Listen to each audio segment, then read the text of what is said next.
Steelers Nation, thank you kindly for tuning back to the channel for another edition of the Steeler Culture Podcast, where we break down Pittsburgh Steelers football. Today, we will be discussing some of the latest Steelers news that we have leading up to the last preseason game this upcoming Thursday versus the Carolina Panthers that will close out a very interesting preseason by the Pittsburgh Steelers. Some long snapper news. Yes, there is some long snapper news regarding Christian Kuntz and the update on his injury. And there is some wide receiver news as it pertains to the Pittsburgh Steelers. And one certain free agent wide receiver that came in for a visit back in June that is now to come in for a visit Tuesday. And I would presume he will sign with the Steelers. I don't know if he's going to have a second visit with so many other teams, because back in June, before he met with the Steelers, he met with so many other teams. I don't know if he's going to make a second round to all those other teams, but the fact that he's making a second round with the Steelers is very interesting. That name is one Gabe Davis. Big Game Gabe is what he goes by, or at least that's what he went by in Buffalo. Not Jacksonville. Not Jacksonville. Last year he was pretty underwhelming. And he got hurt. Injuries hit him, and he didn't live up to the contract he got. He really hasn't been much since leaving Buffalo. And the reason why he didn't sign the first time around while coming around for a visit back in June is because he wasn't healthy enough. The reason why the Jags cut him is because he failed a physical. He wasn't healthy enough back in June. Now he's making a second attempt with the Steelers, which tells me, one, he's healthy enough. A physical pending will confirm that. But two, I do think that this will lead to Gabe Davis signing with the Pittsburgh Steelers. I'll be real with you. This does nothing for me. Gabe Davis is going to be a fine hand. He's going to be a solid veteran depth piece, because when you look at it, when you look at the Steelers wide receiver room, they have DK, they have Calvin, they have Roman, and the other pieces, Ben Skoranek, Scotty Miller, are question marks to make the roster, right? I think they're deserving to make the roster, but even still question marks. You also look at the roster, you look at the depth. There is nobody to play the X if, God forbid, DK goes down. Very similar to what the Steelers had to deal with last year with Pickens, is if Pickens got hurt, which he didn't, thankfully, outside of that Browns game, who did they have to play that X? I couldn't tell you. Off the top of my head, I couldn't tell you. Similar situation this year with DK. If DK, God forbid, gets hurt, who do they have to play that number one? Nobody. You're not going to put Roman there. You could, but giving him wide receiver one duties if DK gets hurt is a lot of pressure for someone that didn't play all of last season, or had very, very little playing time. Literally a handful of snaps. So Gabe Davis coming in, that would be their insurance policy for being veteran depth, kind of like what Robert Woods was looked to be, but with a little more outside experience, a lot more outside versatility, a lot more outside dependability based off of the idea or the concern of DK potentially getting hurt. Would Gabe Davis come in and be the number two? I don't think so. No, that is Roman Wilson's job right now, I would say. At least looking at the current wide receiver room, Roman Wilson's been the guy that's really stepped up throughout this preseason. He's the one that's made the plays in limited snap action, but he's been a favorite target. He's been an immediate target at that for the offense when they're on the field. I don't see how Roman Wilson is not the starting number two wide receiver. If it's not Calvin... Come week one. If it's not Calvin, it's got to be Roman. Calvin's been hurt all of preseason. I don't anticipate him playing versus the Panthers on Thursday. Calvin's going to make the roster. He's in the last year of his rookie contract, but he's also primarily the slot guy. Roman is getting all of his snaps outside. So that's your ideal wide receiver too. You're not going to bring in Gabe Davis to start week one when he's coming off a serious knee injury that he's still recovering from. Mm-hmm. And with this second visit, I would imagine that he's now fully healthy. At least that's my assumption on this situation. And if the tryout goes out well, then Gabe Davis is possibly looking to be the next Pittsburgh Steeler, but only as a depth piece. Because like you mentioned, when it comes to outside wide receiver depth, exactly who the hell do we have? Exactly. That's the big concern there, is we really don't have anybody. And Gabe Davis coming in isn't a game changer. It's not a deal breaker. It's not a needle mover. Neither is Roman being the wide receiver too. I like Roman. I have a lot of faith in him and being a very good third round pick. I have very good confidence in Roman. I got a good feeling about him. I think if he stays healthy and he works with A-Rod, I'm hoping he can make some serious leaps, and he's going to have to. because even though they could potentially add Gabe Davis, nothing's confirmed yet, but my assumption is they could add him. But let's say Gabe Davis does sign with the Steelers, not the fix, which tells me that, sure, it's a solid fill-in, but does it advance us any further? Does it fix the wide receiver room? No. He's fine in certain areas. He's fine in certain packages. He's fine in certain areas on the field. But that's about it. They still need to add somebody. Will they? So even know. even if, I not say after, if they sign Gabe Davis, you think that they could still look at wide receiver? I don't think they will, but I think they should heavily look into potential names being floated around when it comes to the trade deadline. I know they did that last year, and they had to really settle for Mike Williams, which is a desperate move at the time. Yes, it was. Trade deadline, and they never used the guy. I'm hoping they can maybe strike with somebody at some point later this season, like midway through the year or during the trade deadline or even beforehand or whatever. If they add Gabe Davis, I think they should still add somebody. Will they? I don't think so. I think they're going to view Gabe Davis as just being the fine depth piece. He worked with Josh Allen. He has playoff experience. He had very good success in the playoffs. Did the Bills win in that game where he had 4 touchdowns versus the Chiefs? No. They went to overtime. It was a crazy game, but they didn't win. But that experience is what's going to tell the Steelers, hey, that's what he could offer. Thus, they might not look at wide receiver as, a stressing need like us Steelers fans are. Even if they add Gabe Davis, I don't think it's a complete fix. I like Roman. I'm all for giving him a chance, but they should really still add somebody that's going to be a complete deal breaker alongside DK. Could it be Roman? Absolutely. But we don't know that yet. There's still very much a lot of uncertainty there. There is. But if I had to be real, I think the Steelers are going to gamble, so to speak, on Roman Wilson. I mean, if he can stay healthy, which he has stayed healthy, he has put in the work. Only outside reps, or the majority of his reps in training camp and preseason, have been outside. So that's their ideal usage for Roman Wilson. And he's been making the most of it. Day by day, he's getting better. He's building that chemistry with A-Rod throughout training camp. Yep. He's been a favorite and primary target as soon as the offense is on the field for preseason. I know it's preseason. Not everything you see in preseason translates completely to the regular season. We all know this. We've experienced it. Yeah. But I could tell the Steelers like Roman Wilson a lot. I mean, Tomlin was a big fan with Roman Wilson coming out of Michigan. He was a huge fan. I mean, he kept his eye on Roman Wilson throughout the, I think it was the Senior Bowl and whatnot. It was the Reese's Senior Bowl, and I remember specifically Roman and Quinion Mitchell going at it. Mike Tomlin, one of those two guys going at it, and Roman Wilson and Quinion Mitchell was like iron sharpens iron. They're going back and forth. Roman looked good. Of course, that was a year ago, but we're seeing great flashes in preseason. The only way we're going to know if this guy's a legitimate receiver is if we give him the chance. Steelers are going to, even if they sign Gabe Davis. Gabe Davis isn't coming in and being the day one wide receiver two. At least I don't think so. I don't think that's a smart way to go. At that point, you might as well just give the shot to Roman. Depending on how he does throughout the season, that could force the Steelers to make another move. Hopefully something so significant that we can literally solidify the position. Just based off, what's been going on throughout the offseason and preseason and what Tomlin has said, Khan has said, and Andy Weidel has said about Roman Wilson and praising Roman Wilson, it seems to me that Roman is the wide receiver too. Well, if it's not Calvin, but Calvin is also hurt. Yes, exactly. Which could also be another indication as to why Gabe Davis could be signed, because injuries at wide receiver, just to add another name, another veteran to the group, just to have a secondary hand at that, so to speak. For sure. I mean, they've always had trust in their draft picks. They've always had trust in the guys that they have brought in. They built through the draft. That's one of the Steelers' bread and butters. They build through the draft. They're going to rely on Roman Wilson. So we'll see what he can do. Gabe Davis is going to be scheduled to come in tomorrow, Tuesday, for a second visit. So we'll see if he actually signs. My indication is he will. If he doesn't, then he might visit the other teams he visited a while back, a couple months ago, earlier this summer. But my indication is Gabe Davis is going to be a Steeler. I could be wrong, but that's what it's looking like to me. All right, we'll see what happens. If he leaves the building, I don't think he's going to be a Steeler.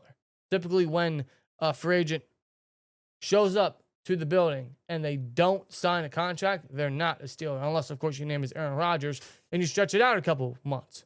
But that's Aaron Rodgers. And Aaron Rodgers only wanted one team to go to. Gabe Davis, he might have interest from other teams, but it's interesting he's eyeing the Steelers. And the Steelers are eyeing him. Yes. For one reason or another. Now, there are other free agent wide receivers out there. There's still like an Amari Cooper they could sign, who is a very solid vet.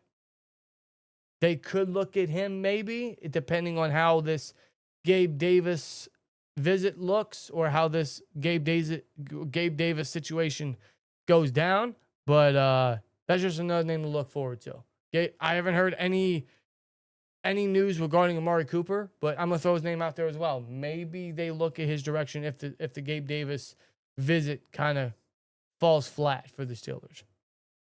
Moving on, long snapper.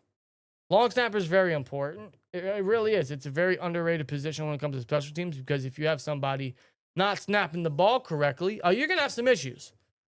Someone that has been very consistent at that has been Christian Kuntz for the Steelers. Unfortunately, he suffered an injury versus the Buccaneers last Saturday while making a touchdown-saving tackle in the punt coverage team while attacking Tez Johnson when he had literally the only good play he had all game. Christian Kuntz had a very good shoestring tackle, but unfortunately, he hurt himself on that play. In fact, the injury is he suffered a broken sternum, which is unfortunate. Now, Mike Tomlin did say it is considered short-term, not long-term, but the odds are he could be out up to 8 weeks, which means he could start the season on IR. So what did the Steelers do? Well, you got Logan Lee, who saw some long snapping drills in camp as like that emergency option, and thankfully they did that because that came into play last Saturday versus the Bucs. Logan Lee has long snapping experience all the way back from his high school days. So they could look at Logan Lee and be like, you know what, we're going to give you the nod. We're going to give you this opportunity. That's going to save you a roster spot for the 53-man roster, right? But what the Steelers did do is they did also add another long snapper, maybe for competition and maybe just for some security. They added long time Ram from like 2011 to 2020, and he's been around the league ever since then, since about 2021. He's been around so many other teams. One of them, I believe, was the Vikings last year. They signed veteran long snapper, 37-year-old Jake McQuaid. So he could be the new long snapper. They could have brought him in just to see what he could do. But that's kind of the security. That's the insurance there. You got someone with a ton of experience that he could come in, fill that spot up until Christian Kuntz is fully healthy. Yeah, I mean, it's a better safe than sorry kind of signing to me, you know, just to bring in a veteran long snapper who's done this for well over a decade and just still going, still playing, you know, at a capable level. I mean, even to go to several teams and still, you know, provide. I mean, that's his role now, especially at his age. But again, better safe than sorry type of signing. Logan Lee did a very stellar job against the Buccaneers, having to fill in for Kuntz. And I would anticipate for this Panthers game coming up on Thursday that they're going to give him the opportunity again. They're going to keep giving him drills there just to see how consistent he is and just see, you know, like if Logan Lee can be the guy that they can kind of run with for the early portion of the regular season. But it still doesn't hurt just to have a security blanket check right here, security blanket just to have on the roster and whatnot. You know, it's business. It's what the Steelers are going to do. They're going to do what they need to do just to secure positions like that. Yeah, especially considering that he is a long-time veteran. He's been in the NFL since 2011. So, yeah, he's literally got a ton of long snapping experience. So, it'll be interesting to see how they go about that spot specifically, knowing Christian Kuntz is going to be out probably for the first half of the upcoming regular season. So, will McQuaid see long snapping spots initially? Will it be Logan Lee? Will they go back and forth? Kind of like the punt battle between Cameron Johnson and Corliss Waitman. They're both really good. Really good. It's kind of hard to keep them both off the roster because they both got legs. They both just boom these punts, got great hang time. Are they going to do something similar with the long snapping issue where one special teams unit will come out and it'll be McQuaid, then the next it'll be Logan Lee? It'll be interesting to see how they go about that situation. But that is the update on Christian Kuntz. Alongside the signing of Jake McQuaid, the Steelers did have to make some certain roster moves. Not only did they sign Jake McQuaid, they signed defensive back Cam Alexander, former Seahawk, I believe, and they signed offensive tackle Julian Pearl, which I would imagine that's because of the injuries at the offensive line, specifically the depth. They've dealt with so many injuries. And some of the tackles in the depth areas all preseason have not been good. So they're going to give this guy the opportunity. Fun fact about him, he was actually the 6th overall pick in the 2024 UFL draft. 6th overall pick. And he's been around the league. He was a former Viking, then recently a Brown as of a couple weeks ago. Now he gets to be a Steeler right here. Along with all of that, they unfortunately had to cut a couple names to make the room for all those guys. That includes linebacker Devin Harper, number 40. You've seen at the linebacking spot where he made a great play, blitzing down the gap and making a stop in the run, but he got cut. They also cut defensive tackle Brandon Fioku, a familiar name. And unfortunately, they cut my guy, the final boss, wide receiver Roc Taylor. Just before the Thursday game, huh? They cut Roc Taylor. I was excited to see what he could have done on Thursday, if he could have proved himself to make a roster spot or come back for the practice squad. But no, they cut Roc Taylor straight out. They cut the Rock. They cut the Rock. They cut the final boss. He didn't even make the final cuts, man. No, he didn't. Jeez. Could he be back for a practice squad spot? I would hope so. 6'2", 217. He's got a great frame. Perhaps they looked at the deep balls that he got from Logan Woodside and thought, hey, you're not putting in enough effort. You're not really putting in a lot of your frame, a lot of your size into making catches out there with the deep balls from Logan Woodside. Maybe they looked at it at that and thought, this ain't going to work out, so we're going to cut you right now. Now, he is a big body. He does have some yak ability. He's made some solid yak plays throughout the first 2 games of preseason, so that could save him from, missing out from the practice squad. Maybe they do bring him back. I would hope so. He's a fan favorite. He got a lot of fanfare. He had a really good camp. There wasn't much that we saw from him in preseason. I will also say he didn't get a lot of playing time. I was hoping he would advance some further playing time into like the 2nd or 3rd quarter. He didn't see playing time up until Logan Woodside came in versus the Bucs. I was hoping he'd see some time with Mason or Skylar Thompson versus the Bucs. That was not the case. No, and he primarily played with the third stringers, like you said, Logan Woodside, Skylar Thompson and whatnot, for that Jags game and whatnot, week 1 of preseason. It's just crazy to me because when it came to Roc Taylor, I mean, like, it's not the biggest loss on this team. I mean, it's business. It's what the Steelers are going to do. It just caught me by surprise. But what I found kind of wild was, Roc Taylor had a good camp.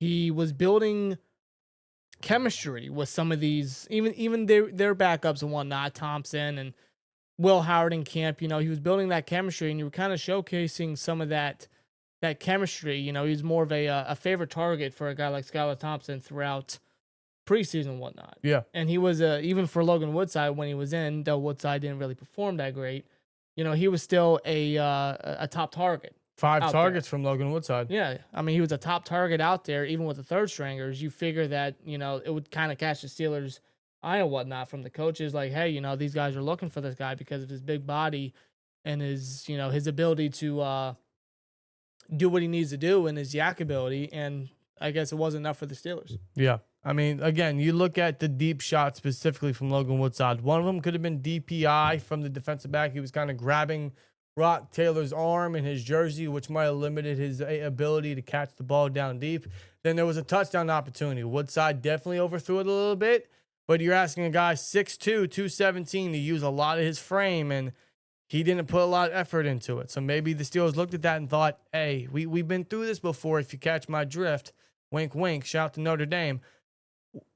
This ain't going to work out. I'm surprised that they cut Roc Taylor, especially since a guy like Lance McCutcheon wasn't cut, or maybe even, I'm going to throw his name out there, or Connor Hayward. Not to keep throwing him strays, but I know why is Connor Hayward here? I know he's going to make the roster for one reason and one reason only. Well, 2 reasons. Because 1, they want 4 tight ends, and they're going to have to keep somebody happy. But even still, it's surprising that they cut him outside of all the other potential players that they could have cut. Or at least give him the final chance for this Thursday against the Panthers, but no.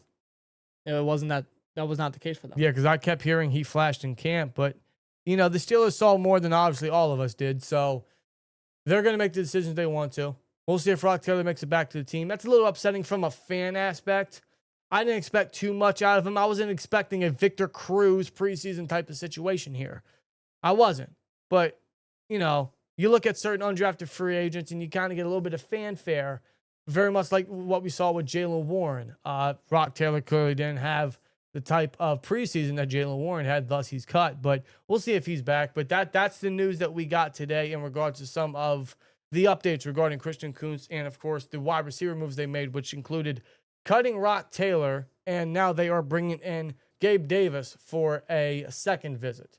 So we'll see if that means he's going to sign. We'll see if that means he's going to stick around and be a Steeler for the upcoming season and be what I would imagine a depth target, an insurance policy for that X on the offense at wide receiver for Aaron Rodgers.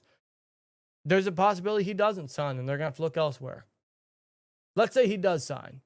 Personally, doesn't do much for me. It's just one of those things like, oh, wow, cool, you're here. We'll see what you can do. As far as depth, it's fine.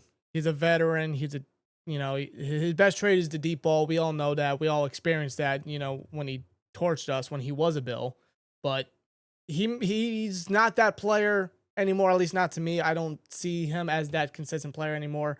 But as far as a depth piece, it's fine. For an outside depth piece, it's fine. It's fine. It's weird considering he's still so young. 27. He's very, very young still at his position. 27 years old. But, yeah, that injury last year just really derailed him. I mean, he only had, in 10 games, 239 yards. Not even 300. And 2 touchdowns. Like, he had a serious season low and a lot. And the injury didn't help. And clearly it's still not helping because he's not signed yet. But perhaps he will be by tomorrow. If he leaves without a contract, I would anticipate he won't sign. And they're going to have to look elsewhere. Who that is, I have no idea. But this is the second time that he's coming in. Steelers have a lot of eyes on Gabe Davis, so I would imagine, depending on physical, obviously, they're going to prevent him from leaving the building without signing the dotted line, pen to paper, to become a Pittsburgh Steeler. So we'll see what the update is. But my assumption is he will be a Steeler by tomorrow, 24 hours from now. But let us know your guys' thoughts down in the comments below. How do you guys feel about the news regarding Gabe Davis? Would you want the Steelers to sign Gabe Davis? How do you feel about the news of Roc Taylor? We got one more preseason game coming up, folks. One more. That is this upcoming Thursday for the third and last preseason game. And, of course, we close it off with the Panthers, like old times. And I don't know who's all going to play. Tomlin hasn't really insinuated any of that yet. It's only a matter of time till he does. He's going to have to announce that by Tuesday or Wednesday, I would imagine, because they travel to Carolina. I mean, the Panthers already said that they won't play their starters, so I would anticipate Tomlin kind of do the same thing as he did the past 2 weeks for preseason, but we'll see. Yeah, I would imagine very much the same personnel, but I'm hoping maybe a little bit of Warren, maybe a little bit of JPJ. We'll see what Tomlin says. But one thing's for sure, it is game week, technically, and we got the Panthers coming up, so we'll see you guys then. Hope you guys stay good, stay clean, stay fresh, stay good for the rest of the week as we advance, get closer to the last preseason game, and thus we can really get to see what some of these guys can do for the last preseason game, and maybe get a bit of a glimpse of a guy like Roman Wilson, seeing this wide receiver news, because it seems like Steelers are really relying on him, and he's gonna have to continue to show out, and so far he has. So let's hope he shows us a little more, gives us a little bit more confidence at that wide receiver room. But that's for Thursday. We'll see you guys then. Let us know your guys' thoughts down in the comments below. And at the end of the day, here we go, Steelers. And as always, like, comment, subscribe, and we'll see you later. Peace!